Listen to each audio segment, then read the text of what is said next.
One और वन्यजीव संरक्षण को लेकर गहलोत सरकार ने जो कर दिखाया वो आने वाले सालों में प्रदेश में वन विकास की नई इबारत लिखेगा।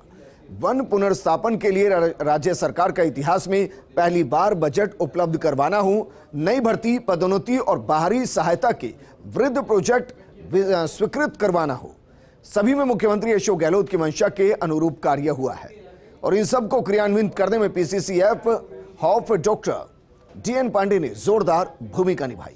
ये रिपोर्ट देखिए।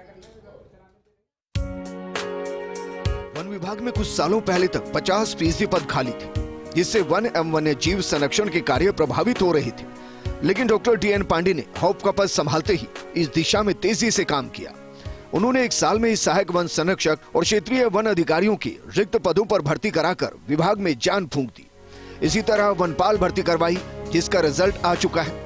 वन रक्षक का रिजल्ट जल्द आने वाला है। अब रिक्त पद भरने से वन और वन्य जीव संरक्षण के काम में तेजी आएगी, साथ ही विभाग की कार्य क्षमता में भी वृद्धि होगी। विभाग की वाइल्ड लाइफ विंग और टेरिटोरियल विंग पहले से ज्यादा मजबूत हो। पहली बार बाहरी सहायता के तौर पर फ्रांस की संस्था एफडी और जापान की जायका की करीब 3500 करोड़ के प्रोजेक्ट मंजूर हो चुके हैं। जल्दी विश्व बैंक का भी प्रोजेक्ट मंजूर होने वाला है। इन तीनों प्रोजेक्ट से राजस्थान में वन विकास तेजी से होगा और वन क्षेत्र विकास को भी बल मिलेगा। बड़ा इम्पोर्टेंट प्रश्न है। वन विभाग में 50% पद खाली थे, उनमें हमने क्षेत्रीय वन अधिकारी, सहायक वन संरक्षक, इनके पद भर दिए हैं। पब्लिक सर्विस कमीशन के माध्यम से इनका रिक्रूटमेंट हो चुका है, प्रशिक्षण के लिए भेजा जा रहा है। इसके अलावा वनपाल और वन रक्षक, इन पदों के विरुद्ध भी रिक्रूटमेंट बहुत जल्दी हो रहा है। एक का रिजल्ट आ गया है और दूसरे का रिजल्ट आने वाला है। तो इस तरह से 100% पदों में भर्ती हो जाएगी। दूसरी महत्वपूर्ण जो बात है वो ये है कि अगले 10 वर्ष के लिए न केवल वन विभाग के पास पूरे पद रहेंगे जिनमें लोग काम करेंगे, बल्कि काम करने के लिए बाह्य सहायता प्राप्त परियोजनाओं में, जिनमें जायका और एएफडी शामिल हैं, इनके माध्यम से कम 3500 से 4500 करोड़ रुपए मिलेंगे। यदि वर्ल्ड बैंक से भी हमको मिल जाता है तो 4500 करोड़ रुपए करीब मिल जाएंगे। तो ये दो ऐसे महत्वपूर्ण कार्य हैं जो पूरे हो चुके हैं। ये गहलोत सरकार की गंभीरता का ही नतीजा है कि प्रदेश में वन विकास से जुड़ी योजनाओं को गति मिली है। प्रदेश के इतिहास में पहली बार राज्य सरकार ने वन पुनर्स्थापन के लिए 5 वर्षीय योजना के वित्त पोषण का फैसला किया। राज्य में 56,000 हेक्टेयर में वन पुनर्स्थापन पर 5 साल में करीब 500 करोड़ से ज्यादा का खर्च आएगा। इतिहास में पहली बार राजस्थान सरकार ने अपने बजट से वन विभाग को 56,000 हेक्टेयर क्षेत्र में वन पुनर्स्थापन के लिए बजट उपलब्ध कराया है। ये बहुत मामूली बात नहीं समझी जाए।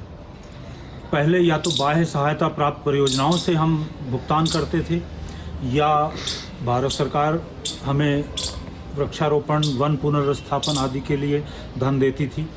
तो ये बहुत बड़ी बात है कि 56,000 हेक्टेयर क्षेत्र में वृक्षारोपण का धन राज्य सरकार अपने खर्चे से दे रही है। वन विभाग में लंबे समय से अटकी पदोन्नति का लाभ कार्मिकों को देने के लिए डीपीसी करवाई गई। वन संरक्षक से सहायक वनपाल, सहायक वनपाल से वनपाल, वनपाल से रेंजर ग्रेड 2 पदोन्नति की प्रक्रिया पूरी हो गई। जल्द ही वनपालों की पदोन्नति को भी पूरा कर लिया जाएगा।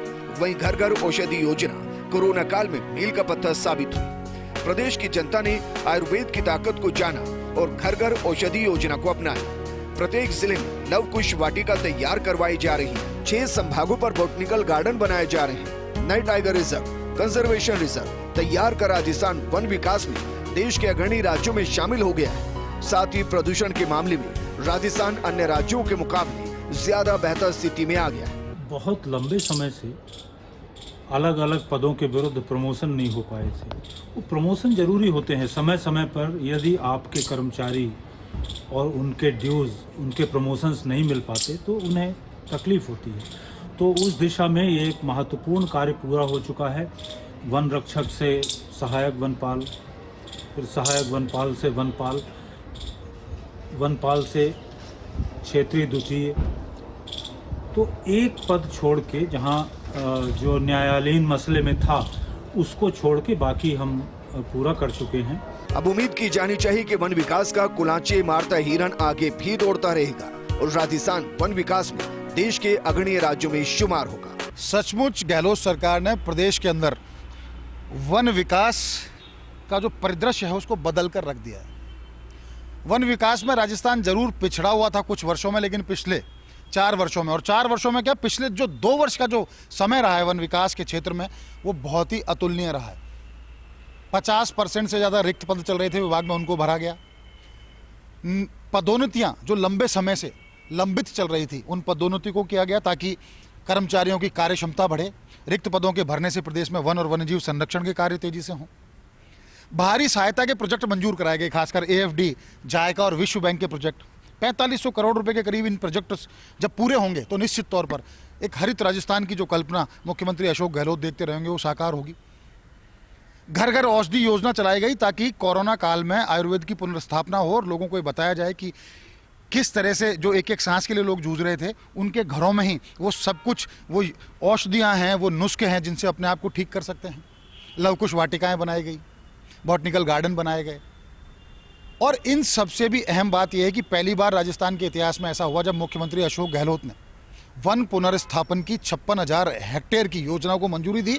और उसमें भी खास बात यह है कि इस योजना का पूरा जो वित्त पोषण है वो राजस्थान सरकार करेगी। तो कहा जा सकता है कि पिछले 2-2.5 वर्षों में जिस तेजी से वन विकास का कार्य हुआ है, निश्चित तौर पर ये राजस्थान को देश के अग्रणी राज्यों में शुमार करके ही रहेगा। कैमरा पर्सन घनश्याम के साथ Nirmal Tiwari, First India News, Jaipur.